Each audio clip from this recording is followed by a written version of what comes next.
Passando aqui para avisar as minhas alunas que não desistam na primeira dificuldade.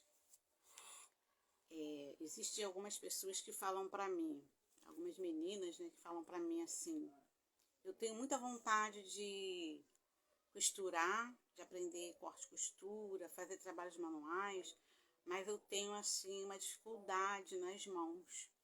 Então eu vim aqui para dar uma dica em fazer exercícios físicos, exercício com os dedos, porque de tanto você não está acostumada, né? Não está habituada com trabalhos manuais, e agora você está querendo iniciar na costura, mas não tem coragem porque acha dificuldades. Tem até que senhoras que falam, né, que já está com um probleminha no dedo, de abrir assim. Continue o seu tratamento médico, procure o médico. Tem pessoas que não gostam de ir, né? Vai ao médico, faça o seu tratamento, né? Vai lá ver o que o médico vai falar para você. E uma coisa que eu vou te falar que é bom você fazer todos os dias é fazer exercício com os seus dedos. Então, um deles é assim, ó. Você coloca a mão assim todos os dias de manhã e faz assim, ó, 10 vezes. Todo dia, tá? Façam isso, tá bom?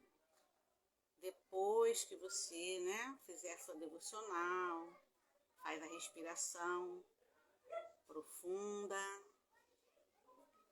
Então, aí você pode contar até 10, né? Vamos lá. 1, 2, 3, 4, 5, 6, 7, 8, 9, 10. Aí depois você solta assim, ó. Pega na pontinha e balança ele, tá? Você fez um alongamento, agora você vai, deixa a mão leve e vai fazendo assim, tá bom? Ô mãe, tem álcool aqui em casa? Ali, eu tô aqui. Daniel, esqueceu? Então, façam isso, tá? Todos os dias. Assim. Ou então você pode fazer assim. Depois que você terminar de fazer as 10, você também pode fazer assim. Outro detalhe. É muito bom também pra gente, olha, pintar, tá? Pintar é muito bom. Compre um caderninho com desenhos ou desenhe e pinta. Porque esse movimento que você vai fazer assim com os lápis ou rodando assim circulares, tá? Aí você faz assim também, diagonal, tá bom? Isso também ajuda muito, é uma terapia, você distrai. Aí você pode falar: ah, professora Edna, eu não tenho tempo para nada, eu fico o dia inteiro limpando a casa. Faço almoço, limpo a casa, faço... Então, você precisa se cuidar, você precisa ter o seu tempo. Vou colocar lá no canal, lá no YouTube, vídeo pra gente pintar.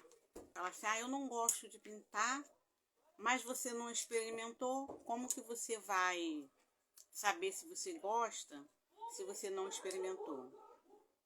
Para você saber se uma laranja é doce, você precisa provar. Então pintem, porque é bom, faz bem para a mente, faz bem para a memória. E eu vou também trazer aqui a lição da Escola Dominical, que essa revista está muito boa. Ela está falando sobre o Deus que governa o mundo e cuida da família. Os ensinamentos divinos nos livros de Ruth e Esther para a nossa geração. Gente, não repara não, porque as crianças hoje, né, tá um pouquinho calor, né? As crianças estão na rua brincando e os cachorros fazem uma bagunça. Escuta o barulho, eles querem sair também. Essa lição número 5 de Esther, já leram a sua revista essa semana? Meninas, já pegaram na revista? Então, essa lição número 5, né, tem um pezinho de trigo, né? Trigo e a aliança. O título é O Casamento de Ruth e Boaz, a remissão da família.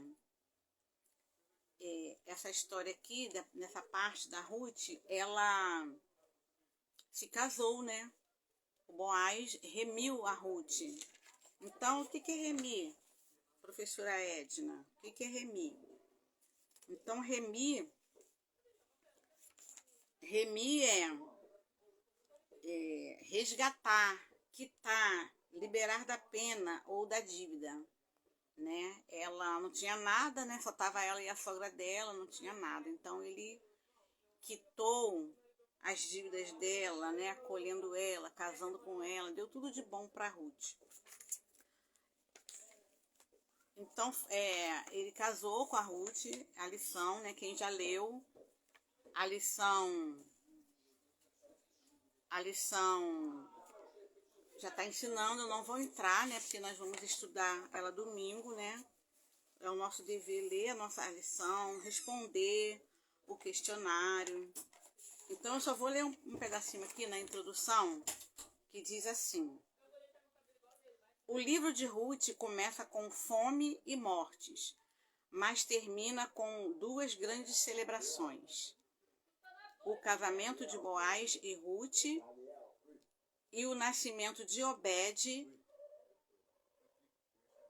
o avô de Davi. Então, a Ruth, ela não saiu do lugar dela. Ela resolveu seguir a Noemi, voltar, né, para Israel. Ela aceitou os ensinamentos, né, que Noemi deu a ela sobre o nosso Deus, né, que ela falou para Noemi: o teu Deus é o meu Deus. E também no versículo 3, né, do capítulo 2, diz, né, o lema de Ruth: tudo quanto me disseres, farei. Então, ela estava determinada a obedecer as orientações da Noemi, porque ela acreditou, ela entendeu que só Deus era o caminho, a solução para a vida. Casou com Boaz, né? E todo o povo passou a conhecer ela. Até hoje se fala na Ruth. E ela fez diferente do sogro, né? Do sogro dela. Ele morreu novo, eu quero crer que foi novo.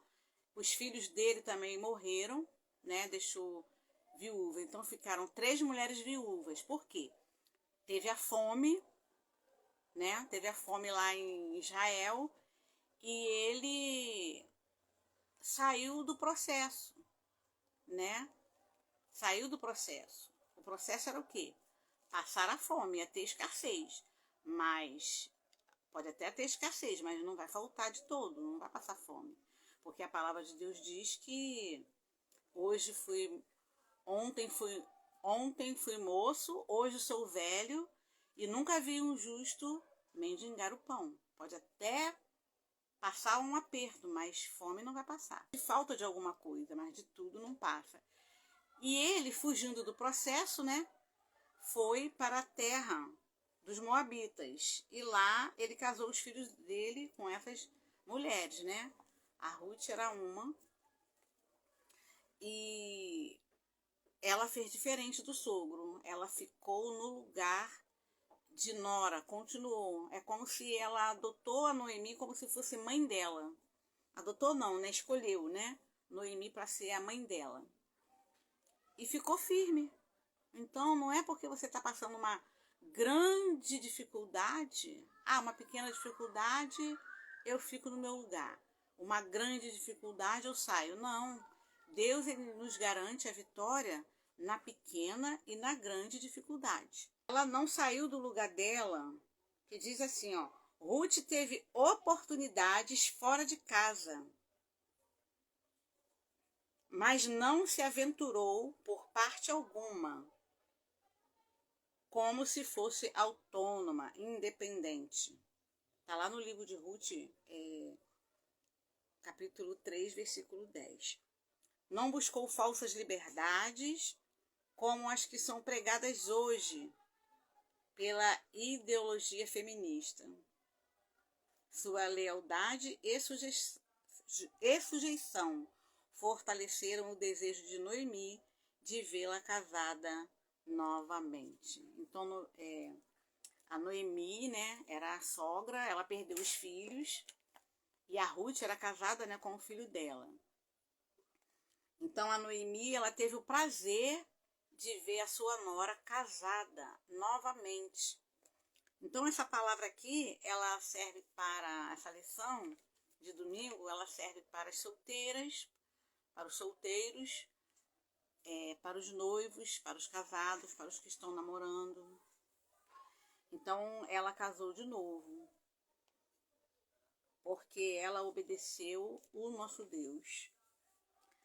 E foi uma alegria muito grande, né? O casamento de Ruth e Boaz e o nascimento de Obed, que Jesus veio dessa linhagem aí.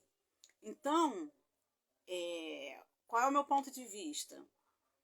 Se Elimeleque, que era o sogro da Ruth, ficasse lá na terra, de qualquer... não saiu de lá. Ficou lá na fome, passou aperto, mas ficou lá. E Deus tinha um propósito de Jesus nascer dessa família, de Elimeleque e Noemi. O nosso Deus, é o meu ponto de vista, o nosso Deus, ele é perfeito, ele é maravilhoso, ele ia dar o jeito dele. Professora Edna, mas tá na Bíblia, é porque tinha que acontecer assim. Tá na Bíblia, aconteceu assim, está registrado assim, mas não precisava ser assim. Se não, Jesus veio da família de Noemi, da família de Elimeleque, ele não tinha os filhos dele, Deus não poderia, ele tem todo o poder. Se fosse realmente da Ruth, Deus poderia fazer a Ruth viajar até lá, ou ir buscá-la na terra dela. Não precisava de ter marcas tristes. Qual é a marca triste? A Noemi ficou viúva. Quem quer ficar viúva cedo? E ainda perdeu 2 filhos por causa da falta de visão, de entendimento do chefe da família. Mas não adiantou. Deus tinha um plano na família dele. E Deus cumpriu, mas foi doloroso. Não precisava ser. Mas assim, mas deu um jeito. Mas se você puder fazer sem sofrer tanto, sem ficar com marcas, não será melhor? Porque a palavra do Senhor diz assim, é melhor obedecer do que sacrificar. Então, Ruth teve um final feliz, porque ela fez o que era para ser feito. Aceitou o Deus de Israel, o nosso Deus, Pai de nosso Senhor e Salvador Jesus Cristo. Ficou no seu lugar da bênção, perseverou, ao contrário do seu sogro. Então, você tem a liberdade de deixar aí a sua opinião. Esse é o meu ponto de vista, essa é a minha opinião. Qual é o seu ponto de vista? Que não precisa ser de uma forma dolorosa. Então, se a gente não obedecer os mandamentos de Deus e não obedecer os princípios de Deus, e ele tiver um plano, aquele plano vai cumprir, porque nós saímos do princípio dele, mas ele vai deixar marcas. É doloroso, é sofredor, e vai ficar marcas. Então, não é melhor, né? Não sofrer tanto. Então, aí houve o casamento, né? Feliz, a festa e tudo. E falando em casamento, como que o jovem deve buscar conselho para um casamento, para ter um casamento feliz? Vai encontrar resposta lá em Provérbios, capítulo 19, 14. Você que quer aconselhar seus filhos, algum jovem que estiver me assistindo, me ouvindo, buscar conselho quando você se decide casar, você vai encontrar a resposta em Provérbios capítulo 19, versículo 14. Então, eu estou lendo aqui a minha revista auxiliar. É como se a minha revista da escola dominical fosse o recheio. Aqui são os pães, um sanduíche. O pão de fora e aqui é o recheio. Tá bom? Aí a gente faz um sanduíche e porque aqui vem as coisas práticas. Só Deus pode dar uma esposa sensata. Tá bom? E fica também para as irmãs, né? As meninas. Só Deus pode dar um esposo sensato. E para isso você precisa orar, ter intimidade com Deus para você poder ouvi-lo, né?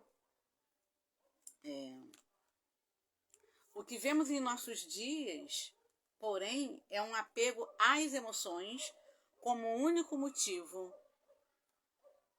para o início de um relacionamento. Insensatez. Está lá em Provérbios 28, 26. Então, a pessoa só pensa em ver a beleza, se a pessoa tá, né? Se veste bem, isso é muito importante, precisa disso. Mas é necessário também ter sensatez, olhar as virtudes da pessoa, os pontos que precisa melhorar, se tem abertura para conversar isso, para melhorar. O namoro hoje deixou de ser um período de conhecimento para ser uma fase de amor descartável, em que o outro é usado e logo é descartado. Então, você não é bom, você não vai agradar a Deus se você namora uma aqui, namora outra ali, para poder... É bom você manter primeiro uma amizade, para depois você resolver, Deus te respondendo se é para casar ou não. A segunda pergunta. O que a Bíblia fala sobre a união afetiva entre o crente e o descrente? Então, você que é um jovem cristão, uma jovem cristã, o que a Bíblia fala sobre isso? A jovem crente, ela precisa casar com um rapaz crente, na revista que auxiliar. A diferença entre cristãos e não cristãos é tão grande que, ao entrar em qualquer relacionamento, os cristãos são confrontados com situações em que têm de abandonar princípios ou enfrentar dificuldades. Então, é muito sofrimento, né, quando o jugo é desigual. Preste atenção nesse texto. Os jovens devem ter muito cuidado na formação de amizades e na escolha de companheiros. Cuidem para que isso que agora acham ser ouro puro não se transforme em metal sem valor. Então, se você entrar num casamento só pensando no sexo, só pensando em coisas fúteis, depois o seu casamento vai ser um metal sem valor.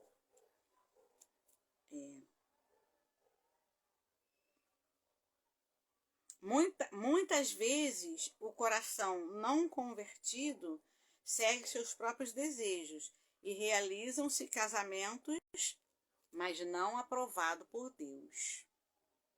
Não é porque arrumou tudo, preparou tudo, tem casa bonita, tem festa bonita, não é por isso que Deus aprovou, não.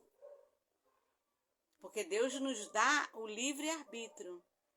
Que diz, mas muitas vezes o coração não convertido segue seus próprios desejos e realizam-se casamentos não aprovados por Deus. Ah, porque então deu tudo certo, Deus aprovou. Não tem nada a ver. Você faz a sua escolha. Agora, as consequências... Eu estou rindo, mas a coisa é muito séria. A coisa é séria. As consequências você não escolhe. Não vêm. E Deus não pode impedir. Aí a pessoa às vezes fala mal de Deus, né? Murmura, mas não é Deus que está te dando. Você plantou, você está colhendo o que você plantou. É só isso. Mas Ele é tão bom, Ele é tão amoroso, que se você reconhecer Ele, Ele te ajuda a si mesmo. Foi o que aconteceu com Noemi e Ruth. Elas voltaram para Israel sozinhas, sem o marido, sem o filho, sem o esposo. Aí a bondade de Deus. Por isso que Deus é bom. Mesmo a gente errando, fazendo nossas trapalhadas, Deus sempre dá um jeito de nos ajudar. Já no caso do casamento de duas pessoas descrentes, quer dizer, já quando entraram para a casa do Senhor, entraram para a igreja, já estavam casados ou moravam juntos descrentes, né? O que vai acontecer? Já no caso do casamento de duas pessoas descrentes, que tempos depois um dos cônjuges se converte e o outro permanece incrédulo, o conselho bíblico é que não se separem. Porque o marido incrédulo é santificado no convívio da esposa. E a esposa incrédula é santificada no convívio do marido crente. Então, não é para separar. 3. Qual foi a reação de Isaac ao ver Rebeca, sua noiva? Isaac era o filho de Abraão, né? O primeiro e único, né? Filho de Abraão. Aí Sara morreu. Isaac estava muito triste, né? Que perdeu a mãe, ele era filho único. E Abraão pediu para o servo dele buscar uma esposa para Isaac. Então ele trouxe Rebeca, uma jovem virgem, né? Obediente aos pais, e trouxe para Isaac. Então Isaac estava na tenda da mãe, desconsolado, triste porque Sara faleceu. Quando ele viu de longe a Rebeca, ele foi ao encontro dela, trouxe ela para a tenda dele. E ele casou com Rebeca. E lá em Gênesis 24, 61 ao 67, eu tirei um versículo. Diz assim, Isaac, né? Levou-a para a tenda de Sara, sua mãe, e Rebeca tornou-se sua mulher. Ele a amou profundamente e encontrou consolação depois que a sua mãe morreu. Mãe, vai lá na rua. Tá, não demora não. Depois que a sua mãe morreu. Eu avisei ele da live, mas ele esquece. Então, namoro e noivado são fases de crescimento. Namoro e noivado são fases de crescimento, conhecimento e oração. Olhe este conselho. Se homens e mulheres têm o hábito de orar 2 vezes ao dia antes de pensar em casamento, devem fazê-lo 4 vezes ao dia quando pensam em dar esse passo. Quando pensar em casar, se antes orava 2 vezes, ora 4. Mas não fiquem com medo, tá? É bom casar, é bom ter filhos, vocês ouviram? Mãe, vou lá na rua, avisa, é muito bom. Então, esse conselho aqui é de uma escritora, né? Ellen G. White. Mensagens aos jovens. Vamos passar para o ponto número 4. O que Salomão falou a respeito do casamento? A gente encontra em Provérbios, capítulo 18, versículo 22.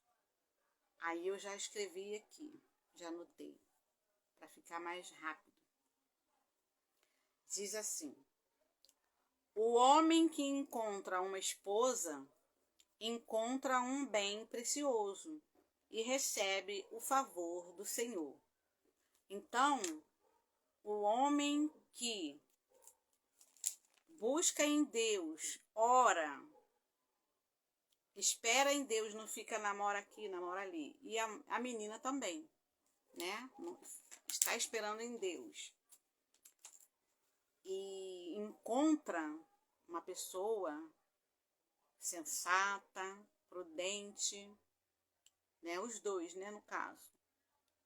Então, recebe o favor do Senhor. Porque Deus, Ele é bom, Ele só quer o nosso bem. Lá em Jeremias, se eu não me engano, não sei se é 29 ou 39. Lá em Jeremias, no livro de Jeremias, na Bíblia, fala que Deus, Ele é bom, Ele quer o nosso bem. O que Ele pensa de nós é o bem e não o mal. É de paz e não guerra. Essas guerras que nós estamos passando é a gente mesmo que planta. Entendeu? Deus é amor, Deus é paz, Deus é bom. Aí aqui está falando de casamento civil, vou pular. E aqui vamos para o ponto 5 e último. Diz assim: o que a lei de Moisés dizia acerca dos recém-casados? A resposta está lá em Deuteronômio, capítulo 24, versículo 5, que diz assim, aí eu já anotei, copiei aqui, fala assim: o homem recém-casado não será recrutado para o serviço militar, nem receberá nenhuma outra responsabilidade oficial. Estará livre para passar 1 ano em casa, proporcionando alegria à mulher com quem casou. Na hora que eu estava lendo isso aqui, eu não sei se já tinha entrado, eu olhei e olha quem está aqui. Yondai Mera, não sei falar esse nome, mas é o Mateus. Parece até que ele sorriu do que eu falei. O homem recém-casado não será recrutado para o serviço militar, nem receberá nenhuma outra responsabilidade oficial. Estará livre para passar 1 ano. Já pensou? Deixa eu acenar aqui para o Mateus. É a minha segunda live. 1 ano. Ficará 1 ano para quê? Para proporcionar alegria à sua mulher. Quem dera, né, que no Brasil fosse assim, né? O rapaz ficasse 1 ano com a esposa. Proporcionar alegria. Então, Deus, ele está sempre preocupado em ajudar os homens a amar, a trazer alegria para para a mulher. Eu não sei se é mais difícil para o homem amar, né? Eu não sei, porque Deus sempre fala nisso, para o homem amar sua mulher como Cristo amou sua igreja, a igreja. Então, agora, aí ele ficou um ano, né, no tempo lá de Israel, naquela época, nos tempos bíblicos, não sei hoje, fica um ano para a lua de mel. Olha, gente, um ano. Aí fala, aqui tá falando assim da lua de mel, para terminar. A lua de mel é um período de extrema importância para o sucesso do casamento. Após esse período, a rotina se estabelece e cabe ao casal maturidade para lidar com ela. Então, a lua de mel, ela é muito legal, mas o casal, já antes do casamento, aí já devem se conhecer, ter uma amizade, e é na lua de mel que eles vão se conhecer na parte sexual. Mas eles não devem se ater só a isso. Segundo pesquisas recentes, feitas com recém-divorciados, a primeira motivação para o casamento foi a importância dada à questão sexual. Por isso a importância de se conhecer. Renabeca, deixa eu acenar para Renabeca, seja bem-vinda. Estou comentando sobre a revista da Escola Dominical, sobre família, né? Sobre o casamento de Ruth. E eu tenho essa revistinha aqui que eu gosto de pegar ela para a nossa prática do dia a dia.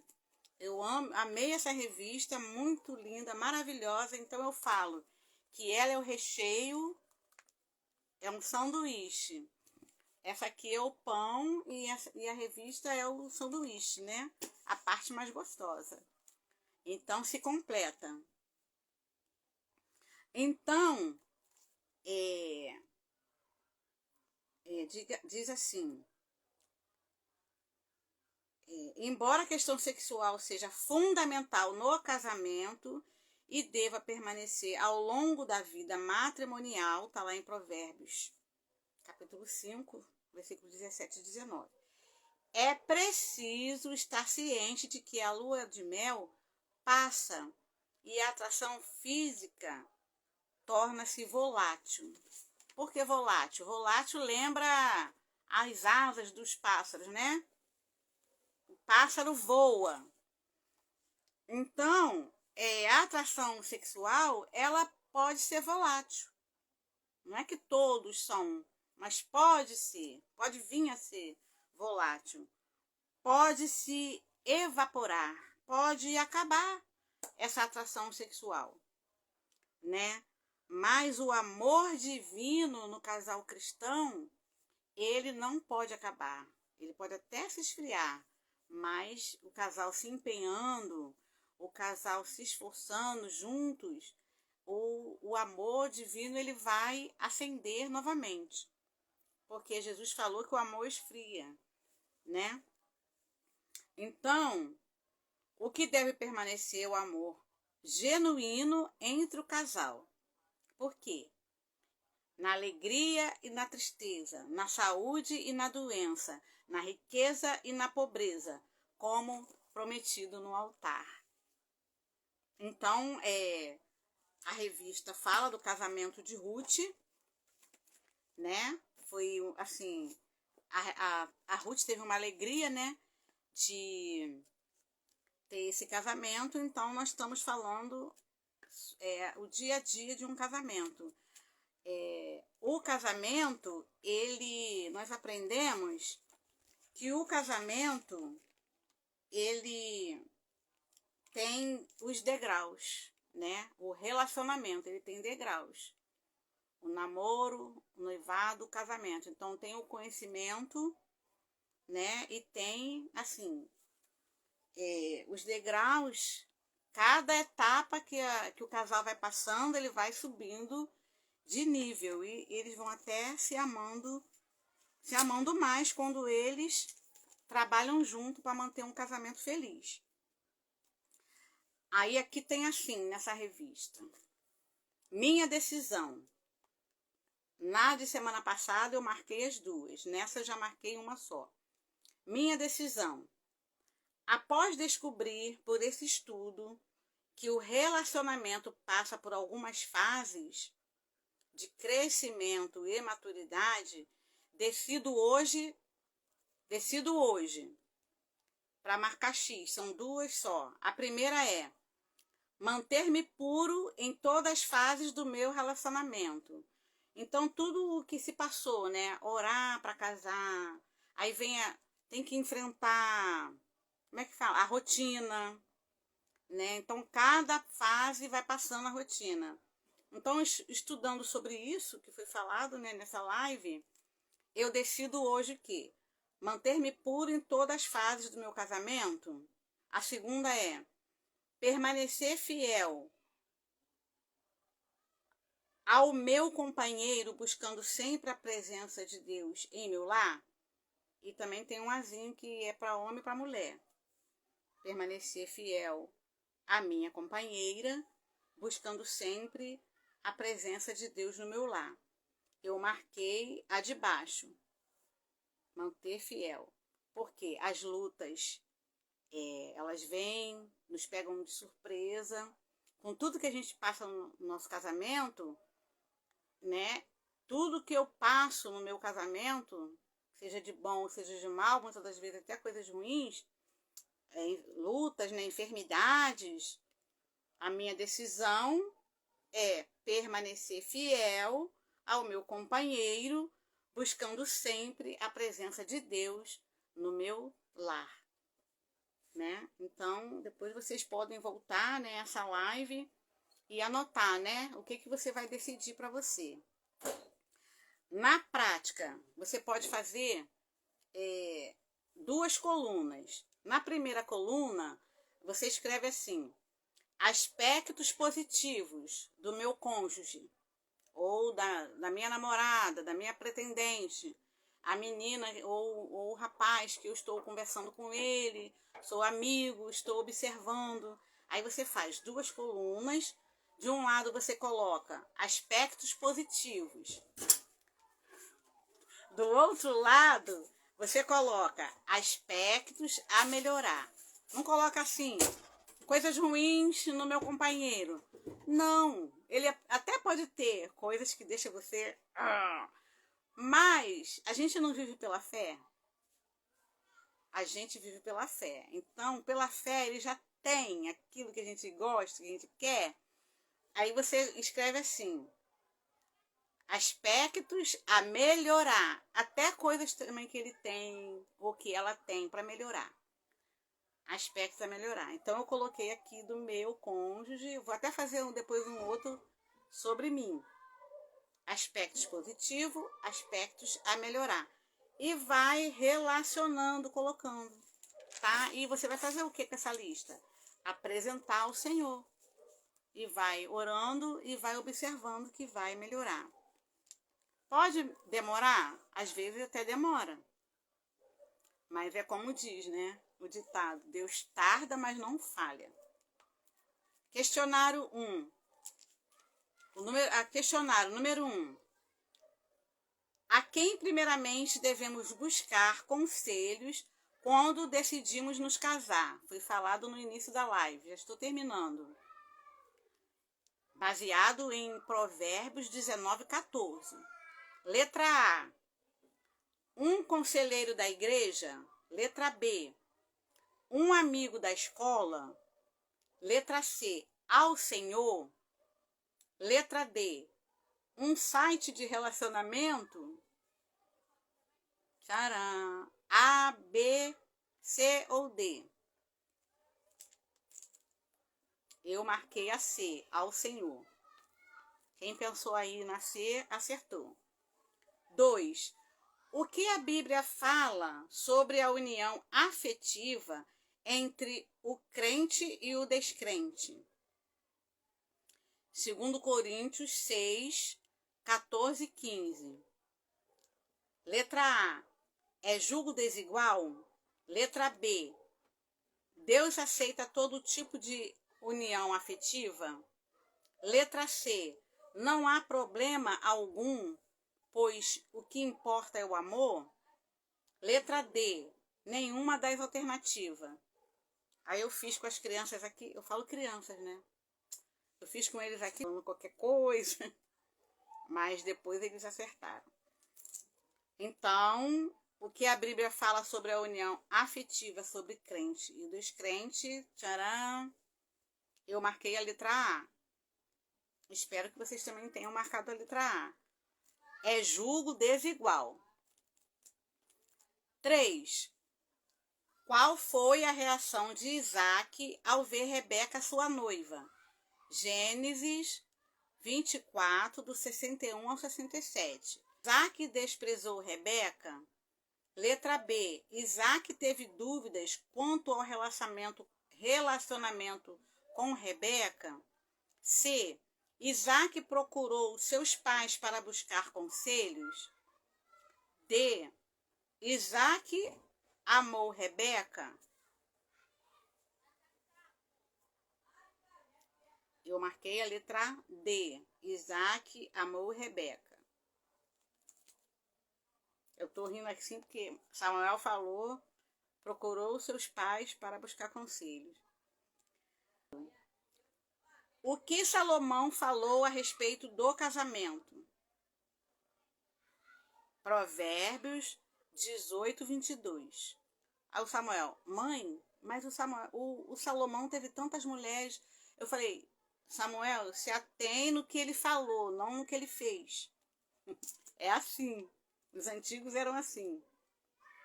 O que Salomão falou a respeito do casamento? Provérbios 18, 22. Letra A. É impossível ser feliz no casamento? B. Quem acha uma esposa acha o bem e alcançou benevolência do Senhor? C. O casamento é cheio de desafios? D. Quem acha uma esposa acha a preocupação do Senhor?